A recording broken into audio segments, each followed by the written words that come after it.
The ambition and scale of the project is striking, and we are delighted to be working with Master Eyes Homes on this unique residential project, which brings together their progressive vision and our extensive experience in large-scale master plans to create a distinct global city. This will be our first township in Vietnam, and we are excited to extend our footprint in the country.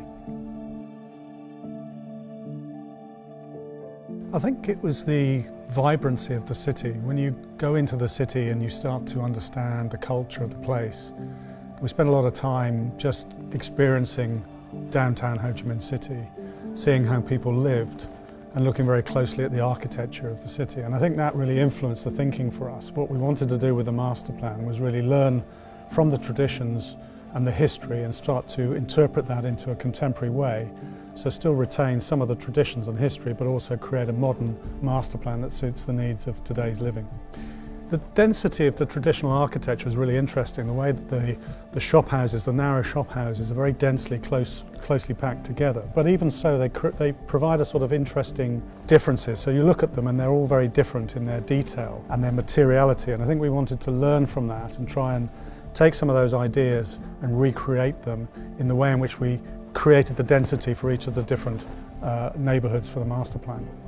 So it's not just the activity on the street or the architecture, it's also interestingly the activity of life that happens on the upper levels, in particular the roofscape. So it's activating the whole of the city in three dimensions almost.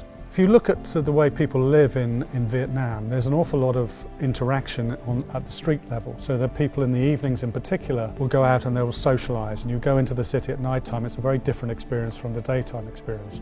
And similarly here, we wanted to allow people who live and reside in this in the global city to actually be able to interact with one another at a street level, and we create these spaces at the front of the properties that allow people to meet their friends and neighbours and engage in a very sociable and community way. When we think about designing not only master plans but also individual buildings, we very much try to look back at history and try and understand the past and be heavily influenced by that. So we wanted to create something that's modern, contemporary, that is suitable for the way in which people live, but very much forward thinking about creating a design for a global city.